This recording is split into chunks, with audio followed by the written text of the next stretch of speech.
Okay, so we actually have some big news in gold. Worth a whole video? Maybe not, but if you take 3 or 4 of those big news items, you put them together, let's go.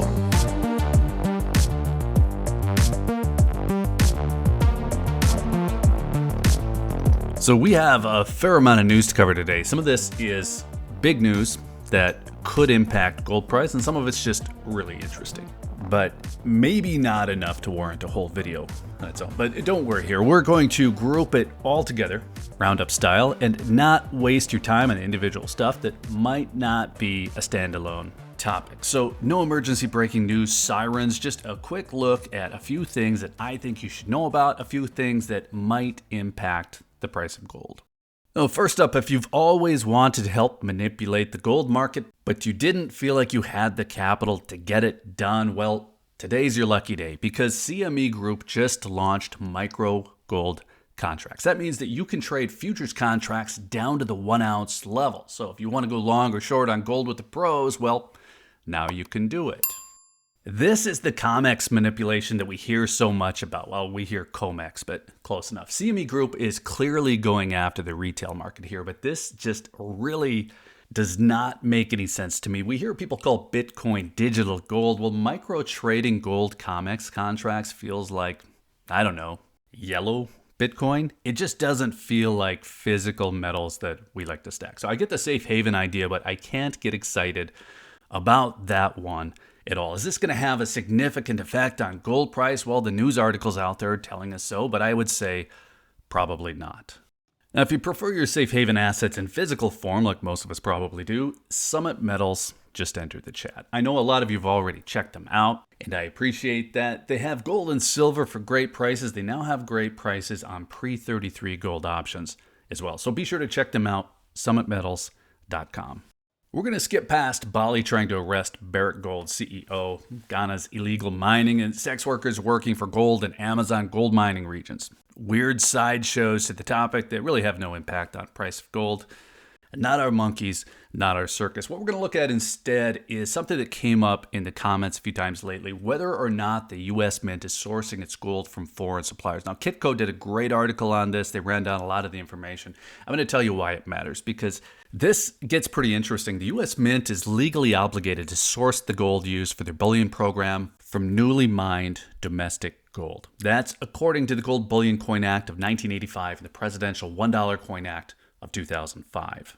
Now, just between us, Canada has some pretty good gold, and I wouldn't complain if it made its way into our Eagles and our Buffaloes, but them's the rules. According to that article from Kitco, the Mint has been loose on these requirements, and gold is being sourced from lots of non-U.S. sources, some of them illicit. Now, like I said, Kitco did a great job running down the details. I'm going to leave a link to that in the description, but you have to wonder if some of this will pair up with what's already looking like a far more pro-mining sentiment than we've seen over the past few years. That's with the incoming administration.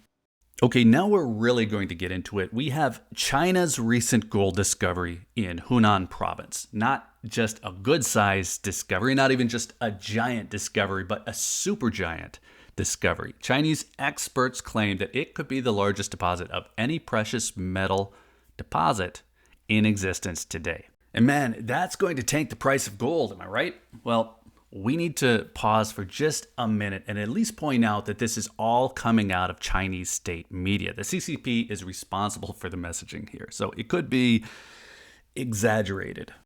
Now let's just play it out though. The reason this actually does matter is that if the claim is accurate and the supergiant deposit does result in 1,100 tons of gold, that would roughly be about $83 billion in gold value. China's official gold reserve today is 2,264 tons, just over double what we're talking about. So in the 18 months of consecutive gold buying that we've covered over and over here, the People's Bank of China purchased 316 tons.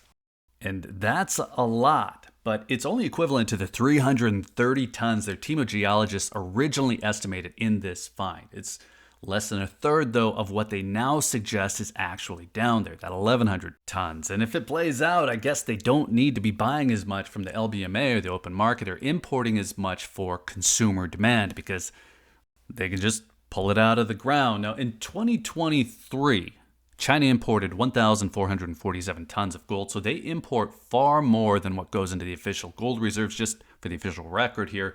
And that could have an impact on gold price over time since they aren't adding to global demand if they're just digging it out of their backyard. Now, again, that's if all of this is to be trusted, and we have to call that a maybe. Let me give you one more thing, saving the best for last. China's central bank resumed buying gold for its reserves in November. That's after a 6-month pause, and we've talked about them not buying since May more than a few times. It was a big deal, and that adds a layer of perspective to the Hunan province gold discovery as well, because they still have to get that out of the ground to whatever extent it's there. Now, more important than that is that they're still buying with prices where they are. They must be taking advantage of that Trump dip. Now, it's interesting that if it's such an incredible discovery, they're still going to the open market to buy the gold that they're holding in reserve. Now, it looks like they added 160,000 troy ounces of gold in November. That's about 5 metric tons of gold, if my math is right. And that says a few things. First, it's that the People's Bank of China is still buying at current price levels. We have probably all wondered if the high prices didn't put them on the sidelines. Well, here they are back in the market. It also says that they still feel the need to increase their gold reserves. Now, a lot of people in the Bitcoin world were pushing rumors that China was adding Bitcoin to their official reserves, and that's why they halted gold purchases. Well, I haven't found a single bit of information to corroborate that, but I guess never let the details get in the way of a good story.